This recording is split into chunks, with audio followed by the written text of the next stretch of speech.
Welcome to the Outthinker podcast. Each week, we talk with forward-looking strategists and innovators that are challenging the status quo, leading the future of business, and shaping our world. I'm your host, Kai Krippendorf, founder of the Outthinker Strategy Network.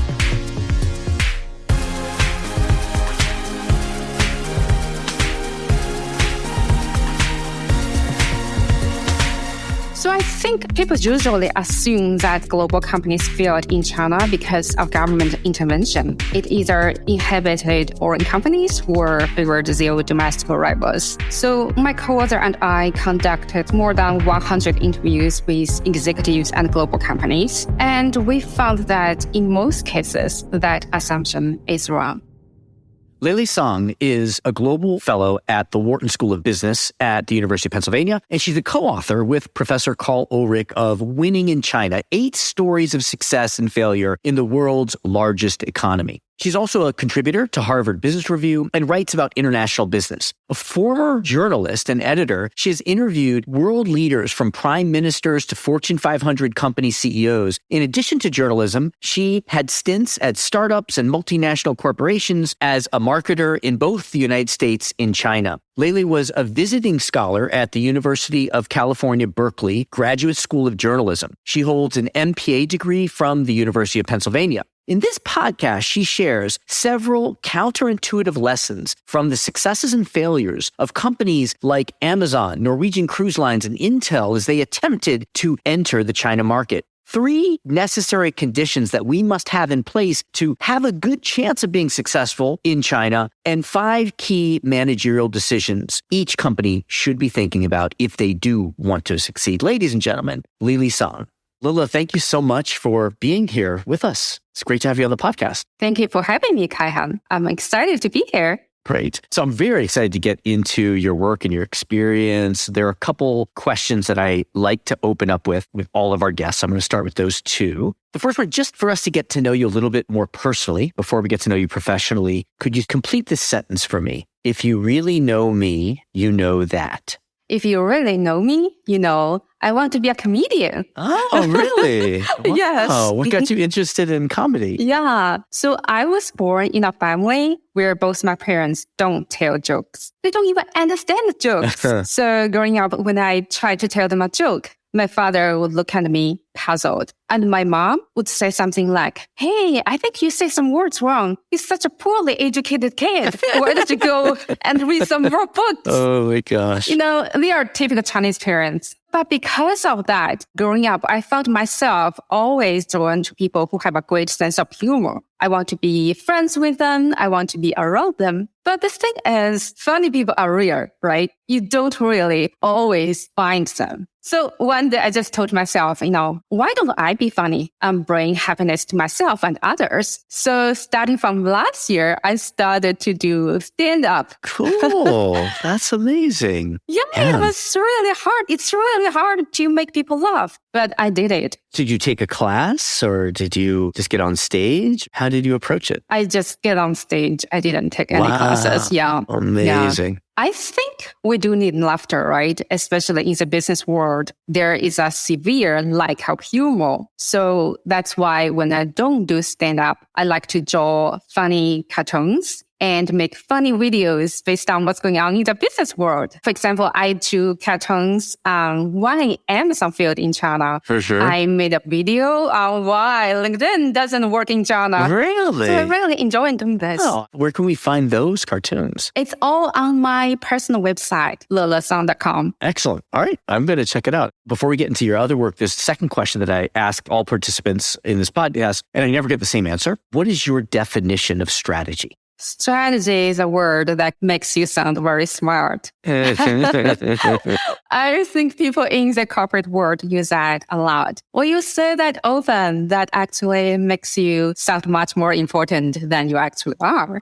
Sure. Well, that's a joke. No, it's true. It's true. It's true. I think you can have a strategy for anything, and it does make it sound important. Your Netflix selection strategy or whatever it is, you can put strategy in front of it. Well, I think a strategy for me is very simple. It's just a top-level plan for entering a market and achieving sustainable success. Awesome. Right. And we're going to get into your findings on strategies that are successful and not successful for multinationals entering China. But just give us a little bit of background. You started your career as a journalist, as I understand. What got you interested in what you do now? Yeah, I started my career as a journalist in China, covering business and politics. My job was to understand company strategies and write about them. But what really got me interested in strategy was when I was working for this US company in Shanghai. I noticed that during that period, there are a lot of global companies with best resources struggled or even failed in China. But only a few years back, there were role models for Chinese domestic companies. They were growing fast, making incredible profits. So what happened? I was looking for books to explain this, but unfortunately and surprisingly, there was none. So that's why I decided to do it by myself, to investigate and to find out what's wrong with your China strategy. So that was the reason I wrote my book, Winning in China. Now, originally, your first thought on the book, as I understand it, was to write about failures of technology companies entering in China. And you expanded the scope of the book. Tell us about why you decided to expand the scope of the book. Actually, it was because of my co-author, Professor Karl Ulrich from Wharton. He suggested that we should also include companies that have already succeeded in China. So I agreed. And so you studied, as I recall, you looked at like 200 different companies and narrowed them down and chose a few cases that are quite diverse. They're not U.S. companies only entering China. They are Indian and from other regions. Can you just give us an example of how competing in China is different than in other markets? Why the playbook maybe has to be different when thinking about entering China versus other regions? Yes, I can give an example. The conventional wisdom is that when you go to a foreign market, you're supposed to localize your offerings to meet local tastes and preferences, right? So that was exactly Norwegian Cruise Line did when it entered the Chinese market. So it adopted many Chinese characteristics on its cruise ship, like Chinese interior design, Chinese restaurants, Chinese tea houses, and Chinese games like mahjong sets, or even Tai Chi Park on its deck. But what they did actually backfired.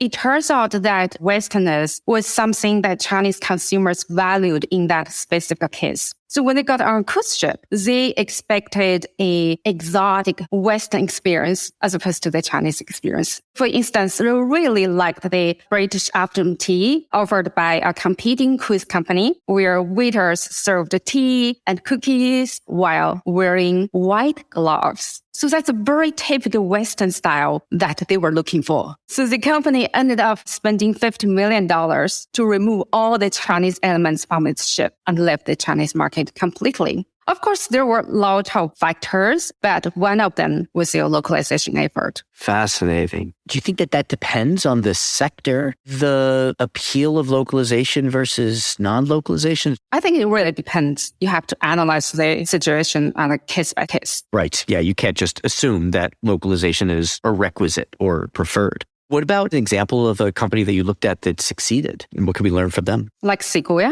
Sequoia Capital. Sequoia, Intel. Yeah. Oh, Intel as well. Yeah. Okay. They're both very successful companies in China. Intel actually collects 1/4 of its revenue from the Chinese market. That's about $20 billion. Wow.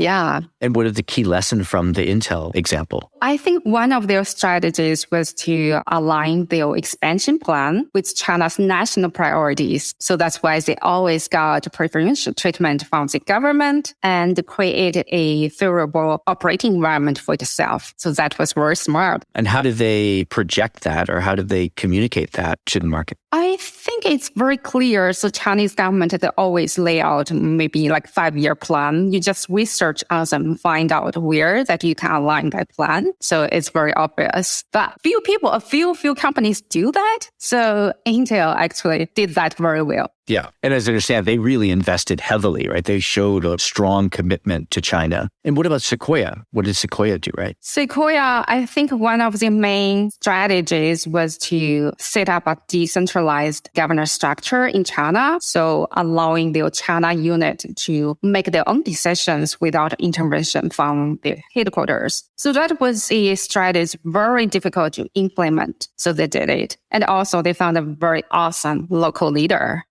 And who was that local leader? Nielsen. Uh-huh. So he was on Forbes Made Up list 3 years in a row. Great. I know that you also looked at Amazon's entry, and so I want to learn about that. But first, we'd love to hear a little bit about a non-U.S. company, because you studied non-U.S. companies as well. What would be an example of a non-U.S. company that you studied? One of them is Inmobi, which is an Indian startup. And, the internet industry is notoriously difficult for foreign companies to break into. But Inmobi did it. And I think some reasons are, for example, they have advanced technology at the beginning, and they also found this strong local leader. They really give them sufficient autonomy to make it run as a local startup. So that was one of the reasons they succeeded in China. Okay. So there's a common thread there with Sequoia as well. Right. That they both have strong local leaders. I got it. Do you mind talking a little bit about what your findings were with Amazon as well? And for those people listening that aren't familiar, as I wasn't until preparing for this, about Amazon's initial strategy and attempts in China, just give us the context and what Amazon attempted to do. Yeah, I think Amazon, given its tremendous success in its own market and other international markets, it just assumed that it could transfer its competitive advantage to China. But unfortunately, that didn't work out. So,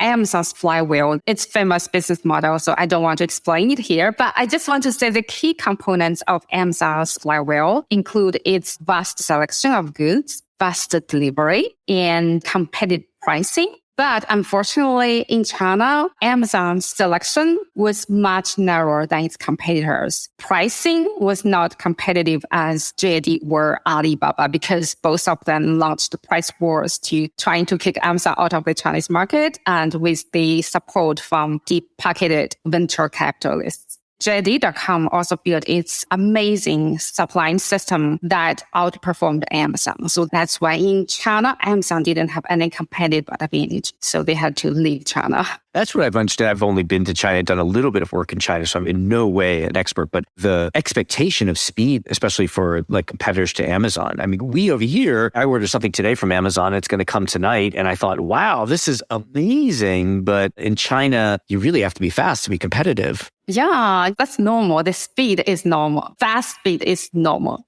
Just think about the Chinese market. It operates at fast speed. Sometimes even feels like 10 times the speed of a mature economy. So under that environment, competitors can emerge and become major threats almost overnight, and new consumption habits can form suddenly. So it's really, really difficult to operate in an environment like that, especially for global companies because of their governance structure. It makes it difficult for them to keep up with that speed. Mm-hmm. Fascinating. You've touched on a number of, say, unique strategic choices or priorities that one needs to make when thinking about entering China from outside China. But what do you find that people most get wrong? Or maybe what was surprising to you, or an assumption that we have about, hey, this is how it should work because it works other places, but particularly in the China context, that doesn't work. What's surprising? So I think people usually assume that global companies failed in China because of government intervention. It either inhibited foreign companies or favored their domestic rivals. So my co-author and I conducted more than 100 interviews with executives and global companies. And we found that in most cases, that assumption is wrong.